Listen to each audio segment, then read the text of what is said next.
Welcome to the Elselah Books podcast. Today, we're going to dive into a really powerful book by Charles Seat called A Christian in a Non-Christian World. We're going to break down its core message, how do you actually live out a life of faith when it feels like your values are totally clashing with the world around you? So, right off the bat, the book hits on this huge challenge.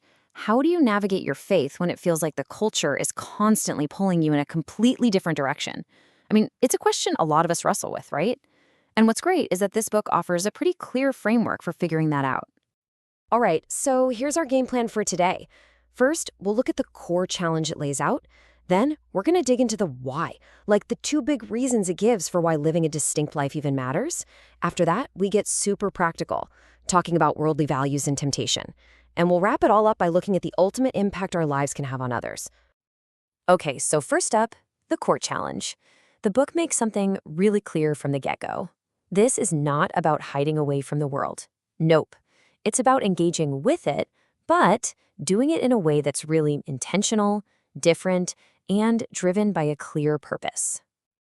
And this really gets to the heart of it. Being a Christian isn't just a part-time thing, something you do on Sundays.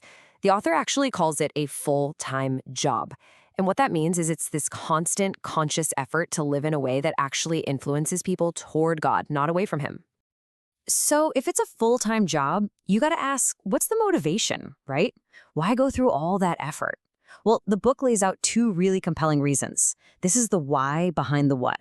So here they are, the two big pillars the book talks about. First, living this way is a response to a gift, something you've already received. And second, it's a way you're identified as belonging to God. Let's break those down a little more. Okay, the first reason is all about grace.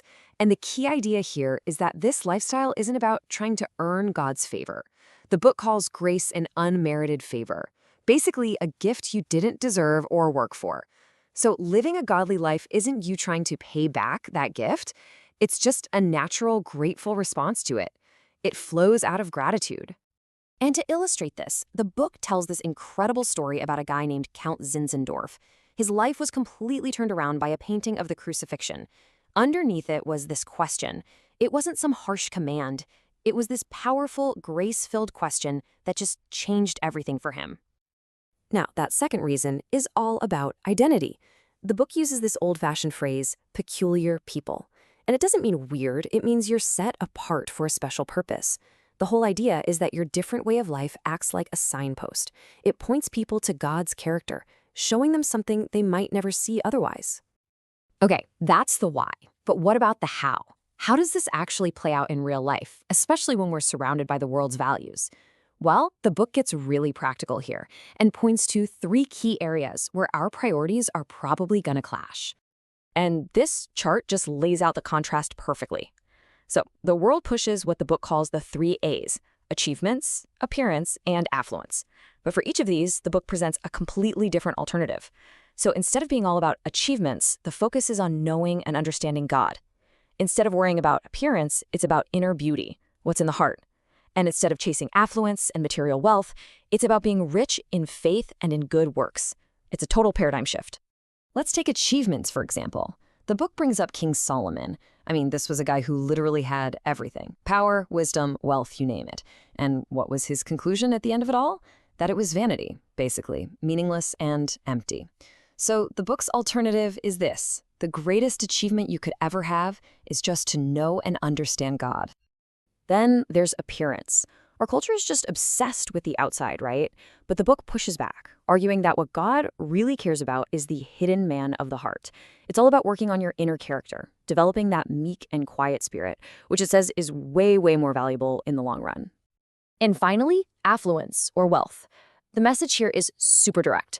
The book warns against just chasing money for the sake of having more stuff. It says flat out that a person's life is not measured by the abundance of their possessions. The alternative? To be rich in things that actually matter, like faith and good works. So this naturally leads to another huge challenge: temptation. If the world's values are everywhere and they're so persuasive, how do you actually resist that pull to just go along with it, especially when you're feeling weak? To answer that question, the author points us to the story of Jesus' temptation in the wilderness.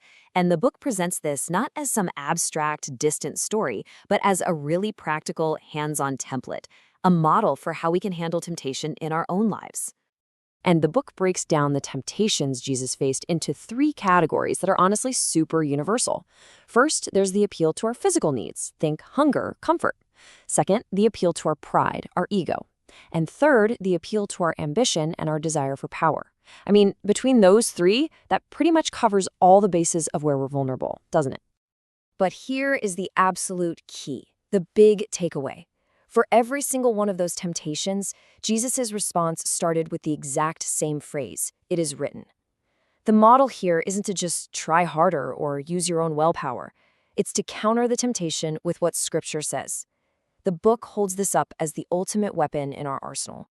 All right, so as we wrap up, the book brings everything we've talked about together with this one simple but incredibly profound metaphor.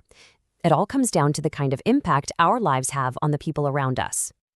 And here it is. There are 2 possible outcomes. You can either be a stepping stone, someone whose godly life actually helps other people move closer to God, or you can be a stumbling block, someone whose ungodly life makes it harder for others, maybe even pushes them away from God entirely.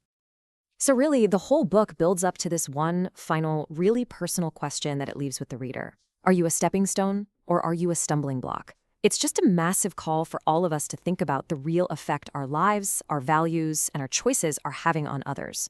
A really powerful thought to end on. Thank you for listening, and do subscribe to our channel for more.